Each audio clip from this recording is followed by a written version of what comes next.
Ha guys, let's get more news about Warriors, but first don't forget to subscribe and leave your like. Lakers trade pitch swaps LeBron James for rising Warriors star draft haul. The Los Angeles Lakers didn't go all in on a blockbuster trade or free agency signing this summer to maximize whatever championship window of LeBron James' tenure, which opens a path for the franchise to hit the reset button. James re-up with the Lakers on a 2-year deal worth $11 million this summer, which includes a no-trade clause and a player option in 2025-26. Thus he could nix any deal and choose to stay in LA to play with his eldest son Bronny James, who the Lakers selected in the second round of the 2024 NBA draft. However, James turns 40 in December and remains 2 rings shy of Michael Jordan, whom some may argue he continues chasing in the conversation as the greatest player in history. The Lakers have been the number 7 seed in the Western Conference in each of the past 3 years, exiting in the first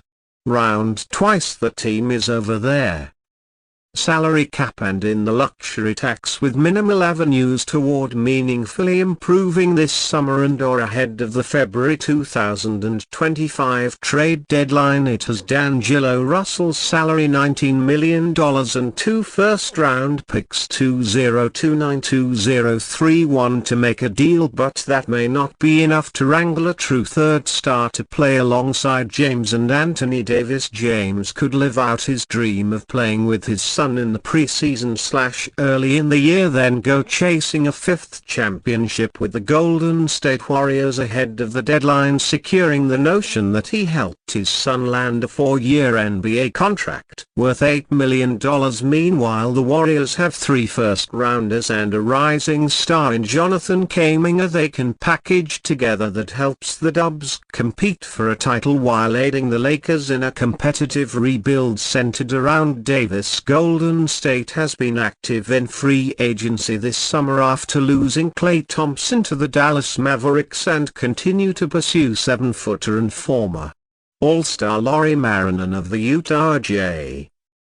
As Shams Charania of The Athletic reported on July 15, talks between the Warriors and the Jazz that involved Moses Moody first-round picks, second-round picks and first-round pick swaps from the Dub side. Utah countered with a similar package of draft assets and Moody, but also asked for Kuminga and Brandon Podmski. Charania added that Golden State viewed that proposal as a non-starter. As such, something in between seems the likeliest outcome should a deal get done, most likely an agreement centered around the aforementioned draft assets as well as either Kuminga or Podziemski, though not both, with Moody perhaps included as part of the return. Since Chania's report, multiple NBA insiders have suggested that the Warriors are more interested in moving Kuminga than Podziemski, including Kevin Pelton of ESPN. It seems a little more likely to me the Warriors would move Kuminga than Podziemski, just in terms of how the Warriors would value him relative to how Utah would value him, Pelton said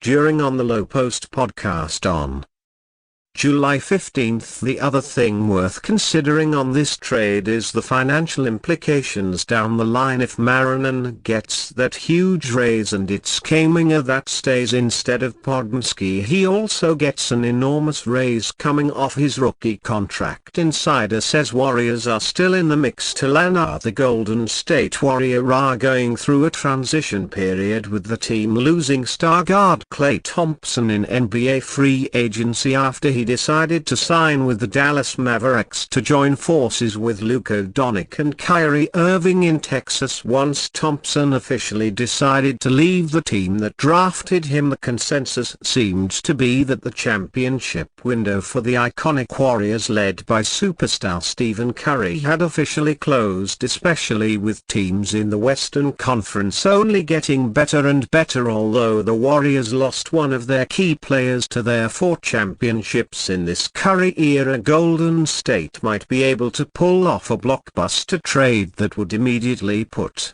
this team back in the title contender conversation in the West. Despite rumors dying down recently about Lauri Markkanen and the Utah Jazz potentially moving him before next season, Zach Lowe of ESPN claims that Golden State is still in the mix to trade for the talented forward via GSW Ball Report. "I think the Warriors are still in the mix for a Lauri market and trade," L said, along with the Warriors reportedly still being in the mix to trade for Markkanen. The San Antonio Spurs have been rumored to be a trade suitor for the Jazz star as well. This will almost certainly come down to which team is willing to give up the most for Markkanen, as he's viewed as a game changer and will demand a sizable trade package. Warriors considered dark horse $495 million 3&D even after all the help that they added. The Golden State Warriors are looking for more. While they've been linked to Lauri Markkanen, another player has been mentioned as a target, Cameron Johnson. The New York Post's Brian Lewis reported that the Warriors are among their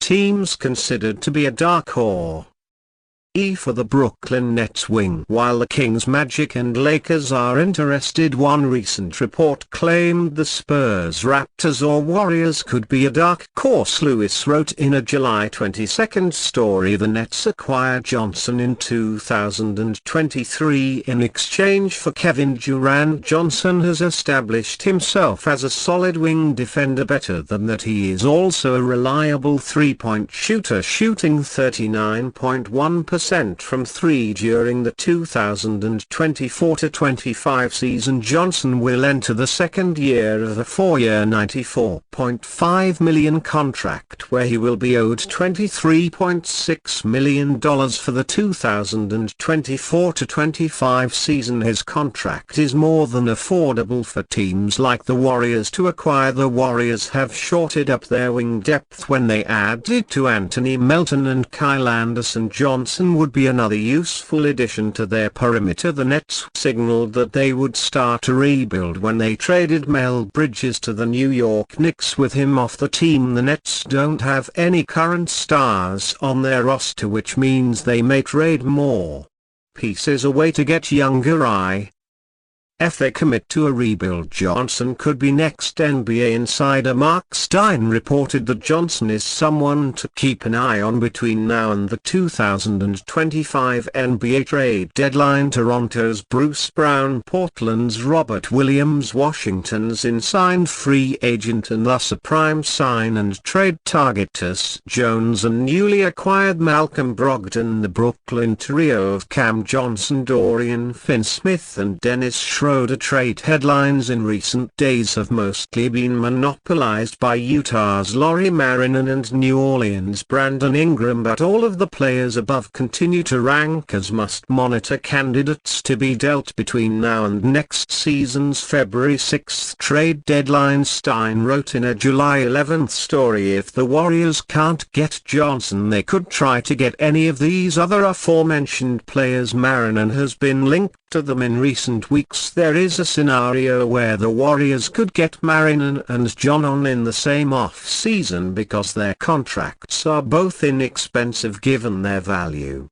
as players. However, doing so will mean having to pay a good price for them in terms of assets. The Warriors have enough to pull it off again. The Warriors added to their depth with everyone who they had already added, adding Markkanen, a 27-year-old all-star who was a stretch big, would raise their ceiling. Adding Johnson, an experienced two-way wing with playoff experience, would make them harder to beat. The Warriors are in a precarious position. Stephen Curry is 36, so Golden State doesn't have much time left with him while he is still playing at an all-star level. Bringing in Markkanen and Johnson could form another contender in the West. And you fan, what do you think of the situation of Cameron Johnson? Leave your opinion in the comments.